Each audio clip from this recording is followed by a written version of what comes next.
A pesar de que la Alemania nazi controlaba ahora la mayor parte de la Europa occidental, el primer ministro británico, Winston Churchill, no tenía la intención de ponérselo fácil a Hitler. We shall not flinch from the supreme trial. All will come right out of the depths. Antes de que Francia se rindiese, Churchill ya buscaba nuevas formas de contraatacar y mantener viva la resistencia en los países que habían sido invadidos.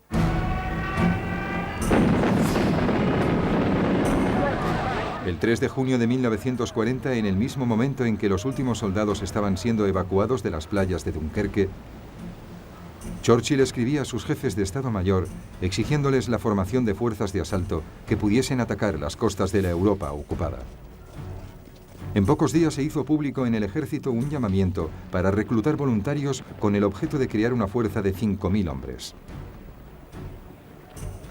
Recibirían el nombre de comandos, a semejanza de las unidades móviles de los Boer, que habían luchado contra los británicos durante 3 años en Sudáfrica a finales del siglo XIX. Se crearon 10 unidades de comandos, cada una formada por 500 hombres. Y empezaron a ejercitarse en ataques desde el mar.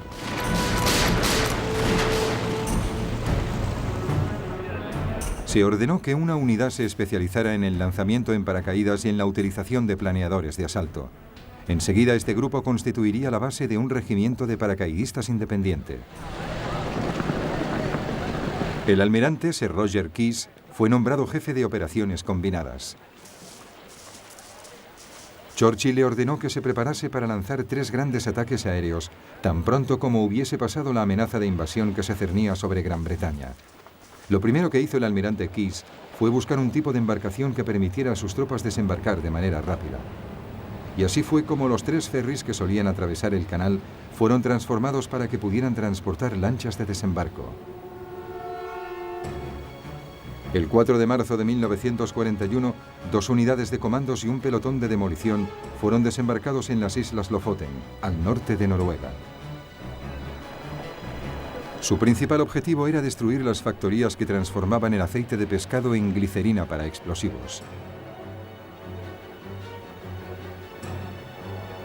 Los comandos consiguieron sorprender al enemigo y desembarcaron sin tener que hacer ni un solo disparo. Una barca pesquera alemana armada fue capturada en el puerto. Y rápidamente las factorías y los tanques de aceite de pescado fueron destruidos.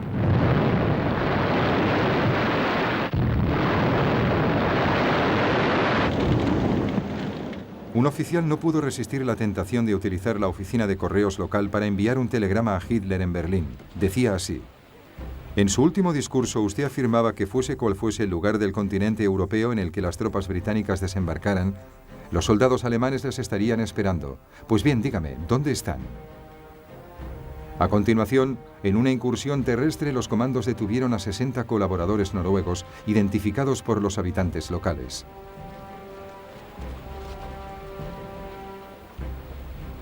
Con ellos también se llevaron a 115 voluntarios noruegos que se unirían a las Fuerzas Armadas Libres de Noruega en Gran Bretaña.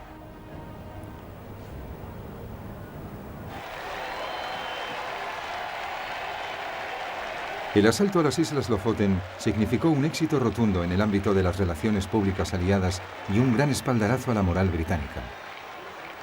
Lo que no pudo hacerse público fue el hallazgo de una serie de rotores de una máquina Enigma.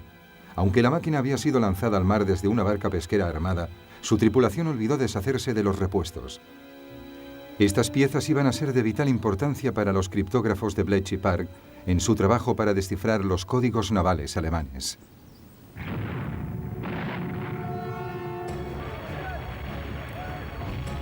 En diciembre de 1941, 4 unidades de comandos desembarcaron en el puerto noruego de Vaxo e inmediatamente se enzarzaron en un intenso combate. La maniobra de aproximación a Vaxo estaba defendida por los alemanes desde la pequeña isla de Maaløy, donde habían situado su artillería. Los comandos ocuparon Maaløy de manera rápida. Sin embargo, la lucha en la otra orilla, en Vaxo, fue dura y encarnizada.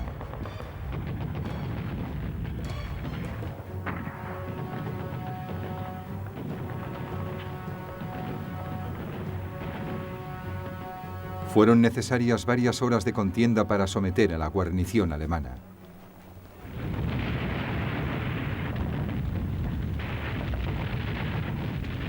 Los comandos volaron diversas fábricas y hundieron 8 barcos antes de retirarse.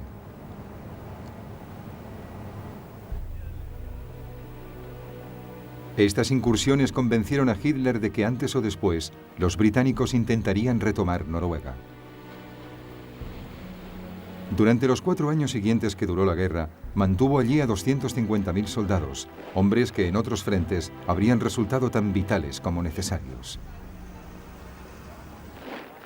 Sin embargo, por muy efectivos que fuesen, los asaltos de los comandos no fueron suficientes para Churchill, que necesitaba otras formas de frenar a los nazis. Para ello organizó y puso en marcha los movimientos de resistencia en los países ocupados. En julio de 1940 se creó el Ejecutivo de Operaciones Especiales con el objetivo de incendiar Europa, tal y como había afirmado Churchill.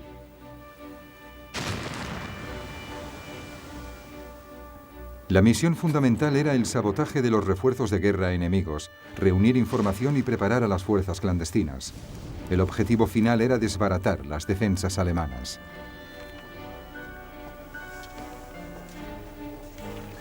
La mayor parte de las actividades de este grupo de operaciones especiales se concentraba en Francia.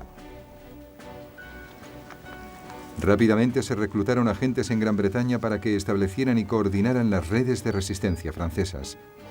También se entrenó a operadores de radio y a correos para poder contar con su ayuda.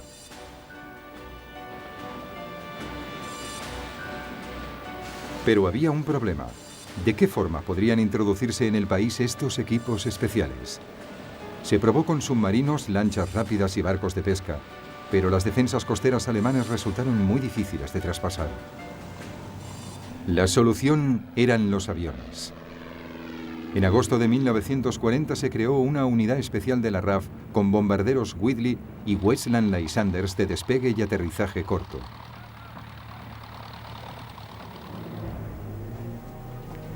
Los agentes y el material serían lanzados en paracaídas desde los bombarderos o llevados y recogidos rápidamente por los Lysanders.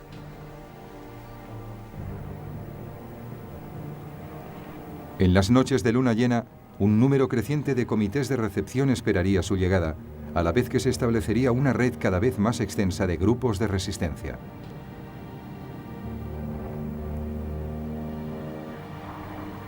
Estos grupos iban a ser perseguidos por un sistema cada vez más sofisticado de contraespionaje alemán. Un sistema que utilizaba equipos de radiogoniometría para localizar las radios ocultas y a los agentes dobles para infiltrarlos en las redes de la resistencia. El trabajo de los agentes del Ejecutivo de Operaciones Especiales era muy peligroso y su esperanza de vida era corta. El más pequeño error podía hacer que cayesen en manos de la Gestapo. Muchos de ellos fueron sometidos a torturas y murieron. A pesar de ello, Churchill estaba convencido de que valía la pena. Mantener viva la resistencia en los países ocupados era vital para millones de personas que confiaban en que la liberación llegaría algún día.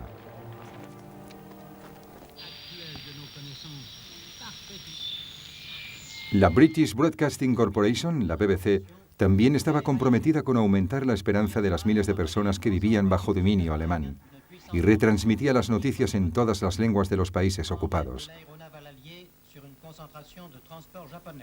Los que escuchaban estos boletines eran castigados por los alemanes con pena de muerte. Pero la gente sintonizaba la emisora. De este modo, la BBC tuvo un papel crucial en la transmisión de mensajes cifrados a los grupos de resistencia. Los mensajes eran leídos siempre después de las noticias de las 9. Mensaje muy importante para el líder de Gael. Cuidado, esta noche lloverá a cántaros.